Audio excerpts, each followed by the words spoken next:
Bapak Ibu yang dikasihi Tuhan Yesus Kristus, Salam. Sebelum kita membaca, merenungkan akan kebenaran firman Tuhan, marilah kita satu di dalam doa. Kita berdoa. Tuhan, kami mengucap syukur bahwa dalam segala keberadaan kami di rumah kami masing-masing, kami boleh disatukan Tuhan dalam doa dan ibadah. Dan saat ini Tuhan, kami ada bersama-sama sebagai pelkat kaum perempuan maupun kaum bapak. Kami ingin membaca, merenungkan akan kebenaran firman Tuhan yang akan menuntun perjalanan kehidupan iman kami di dalam Tuhan. Oleh karena itu ya Tuhan, kami mohon Roh Kudus Tuhan menuntun kami untuk dapat memahami apa yang menjadi ungkapan hati Tuhan. Terima kasih Tuhan Yesus. Di dalam anak-Mu Yesus Kristus, Tuhan dan Juru Selamat kami berdoa. Amin. Bapak Ibu yang dikasihi Tuhan Yesus Kristus, bacaan kita yang terdapat dalam Amsal pasalnya yang ke-31, ayatnya yang ke-1 hingga ayatnya yang ke-9, merupakan bagian dari bacaan kita saat ini.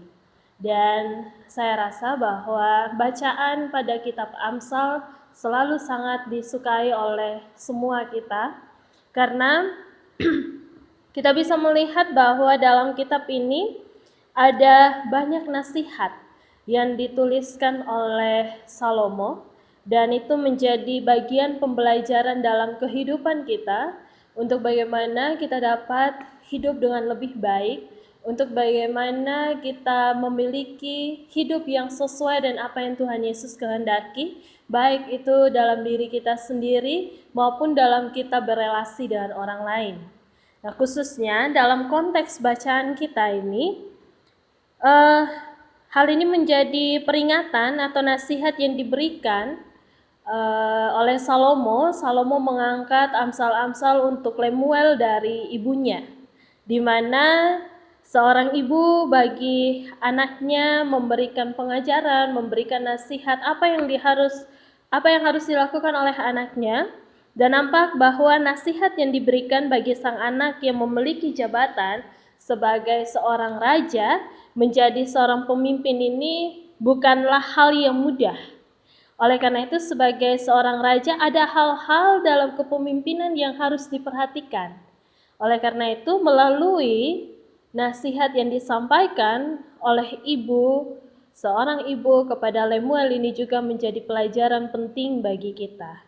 Kita bisa melihat di ayatnya yang pertama hingga ayatnya yang kedua menjelaskan bahwa Lemuel ini adalah raja masa, dan ia menyatakan pesan penting sang ibu padanya dalam sapaan. Kita bisa lihat dalam bacaan kita, ada sapaan di sini, anakku, anak kandungku, anak-anak sarku. Jadi kita bisa melihat di ayat 1 dan ayat yang kedua ini menunjukkan adanya kedekatan yang sangat erat sebagai orang tua terhadap anak. Dan di ayatnya yang ketiga hingga ayatnya yang ketujuh dalam bacaan kita, di sini terlihat ada banyak sekali nasihat yang diberikan oleh sang ibu terkait dua hal, yaitu pentingnya kita memahami akan seks dan alkohol. Nah, seringkali manusia ketika punya jabatan, kita bisa melihat bahwa ia akan selalu merasa ia dapat melakukan segala sesuatu apa saja yang ia inginkan, termasuk memiliki hubungan dengan perempuan. Dalam artian perempuan di sini merujuk pada perempuan yang tidak baik. Biasanya pada masa itu perempuan yang dimiliki oleh raja itu sangat banyak. Dan kita bisa melihat hal ini menjadi peringatan bahwa sikap yang dimiliki oleh seorang pemimpin, jangan sampai sikap yang berlebihan ini akan menjadi kelemahan baginya dan membuat ia menjauh dari Tuhan. Selain itu juga menjadi peringatan lainnya itu terkait dengan alkohol. Meminum anggur, minuman keras adalah hal yang kurang pantas bagi raja dan bagi para pembesar. Itu kita bisa lihat dalam bacaan kita. Hal yang dikhawatirkan adalah karena hal-hal ini membuat dirinya sebagai seorang pemimpin bisa jadi lupa akan hal-hal yang ditetapkan dan melupakan hak orang-orang yang tertindas. Biarlah minuman keras itu bagi orang-orang yang putus asa dan yang sedang susah hati, karena dalam anggapannya kita melihat bahwa minuman itu seperti bius agar mereka tidak mengingat akan kesusahan dan kemiskinan yang dialami. Itu yang dijelaskan dalam bacaan kita. Dan ayat yang ke-8 hingga ayat yang ke-9 merupakan nasihat yang paling penting dan utama bagi Lemuel sebagai pemimpin. Bahwa sebagai seorang pemimpin, dia punya tugas tanggung jawab pelayanan yang sangat besar, yaitu untuk melihat orang bisu, hak semua orang yang merana, dapat mengambil keputusan yang adil dan memperhatikan yang tertindas, juga yang miskin. Dan bacaan ini mengingatkan kita bahwa orang-orang inilah yang harus menjadi perhatian. Orang-orang inilah yang harus diperhatikan, mereka membutuhkan bantuan dan pertolongan. Sehingga dengan begitu setiap pemimpin dapat melakukan tindakan yang adil dan bijak untuk menolong sesama daripada mementingkan kebahagiaan atau kepentingan dirinya sendiri. Bapak Ibu yang dikasihi Tuhan Yesus Kristus, berbicara soal pemimpin, maka kita ada dalam sudut pandang bahwa menjadi seorang pemimpin itu tidak hanya di satu organisasi, ya, tetapi kita juga menjadi pemimpin baik itu di kantor perusahaan, lingkungan, tempat tinggal, dalam lingkup masyarakat, gereja, dan bahkan lingkup terkecil yaitu keluarga dan bahkan diri kita sendiri. Dan juga berbicara soal pemimpin, maka kita ada dalam satu sudut pandang bahwa dulu pemimpin itu identik kaum laki-laki atau kaum bapak. Tetapi pada masa kini kaum perempuan juga adalah pemimpin. Jadi kita bisa melihat bahwa seorang pemimpin dalam menjalankan kepemimpinannya itu tidak mudah. Sesuai dengan bacaan kita saat ini ingin menekankan bahwa ia harus menjadi teladan dan contoh yang baik dalam kehidupan dengan orang lain maupun dengan dirinya sendiri, dan memberikan dampak yang baik bukan dampak yang buruk. Nah, kita bisa melihat bahwa sikap, tingkah laku, tutur kata, dan perbuatannya sangat berpengaruh dalam kehidupan orang yang dipimpin. Sehingga ketika ia ditunjuk menjadi seorang pemimpin, sudah seharusnya ia melakukan hal-hal yang baik, ya, dan khususnya harus yang bersesuaian dengan yang menjadi kehendak Tuhan.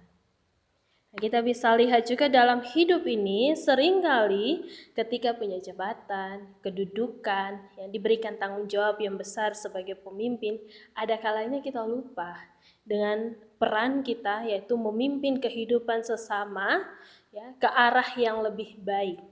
Kadang pula kita hanya fokus pada apa yang menjadi kebahagiaan kita sendiri, kepentingan diri kita sendiri. Sehingga sebagai kaum perempuan maupun sebagai kaum bapak diingatkan akan hal penting ini, bahwa ketika Tuhan sudah mempercayakan sebuah tanggung jawab yang besar menjadi pemimpin, maka jadilah pemimpin yang baik. Jangan hanya karena kita punya kuasa sehingga kita hidup jauh dari Tuhan dan melupakan kebaikannya, mengabaikan kepercayaan yang juga sudah Tuhan Yesus berikan bagi kita. Sebagai pemimpin, belajarlah untuk memprioritaskan hidup kita pada apa yang menjadi kehendak Tuhan. Segala hal yang menjadi milik kita, entah itu jabatan, kedudukan, harta benda, tidaklah membuat kita terlena akan semuanya. Ini juga menjadi catatan dari bacaan kita, bahwa kehidupan dalam seks dan minuman keras yang sampai melemahkan kita ketika menjadi contoh dan teladan, maka hal-hal yang baik akan berdampak baik dalam kehidupan orang yang dipimpin.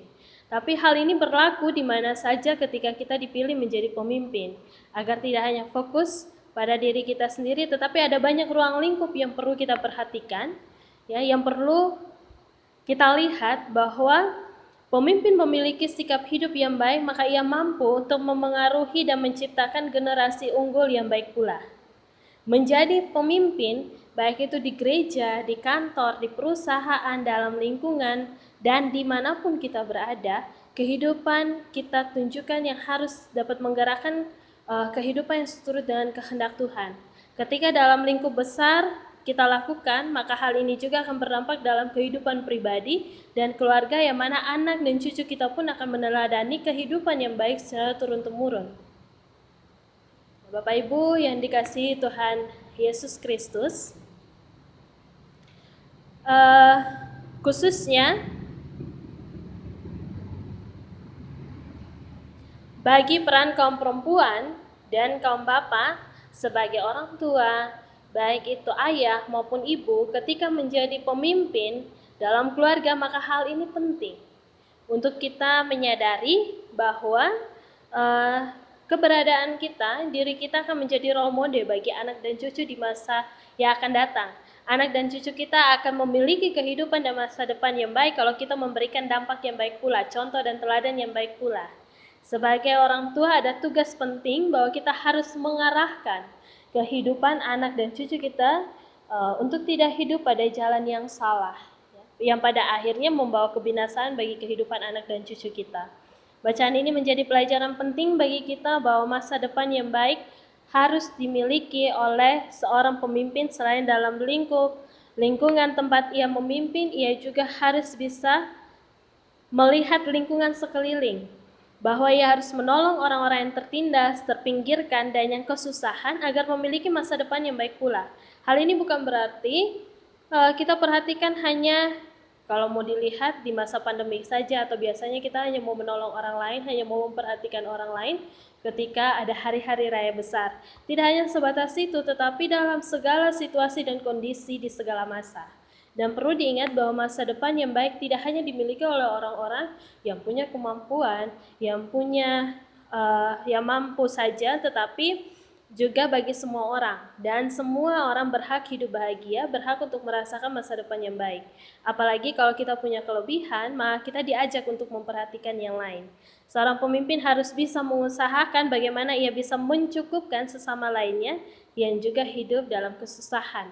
Belajarlah untuk menanamkan nilai-nilai kehidupan yang baik, mengarahkan kehidupan setiap orang yang dipimpin dalam penuh kasih, memperlakukan orang lain dengan baik, dan berusahalah untuk menciptakan kehidupan yang sejahtera tidak hanya bagi diri sendiri, tidak hanya bagi keluarga kita sendiri, tetapi juga dalam kehidupan kita, dalam keberadaan kita dengan orang lain yang membutuhkan, agar mereka pun turut merasakan kesejahteraan dalam hidupnya. Atas berkat dan kepercayaan yang diberikan oleh Tuhan pada kita, maka sudah seharusnya kita terpanggil untuk memperjuangkan kehidupan yang layak juga bagi orang lain. Bapak Ibu yang dikasihi Tuhan Yesus Kristus, ketika kita sudah melakukannya, maka berbahagialah karena kita berdampak baik dan telah membuat hidup ini bermakna bagi sesama dan untuk kemuliaan nama Tuhan. Amin.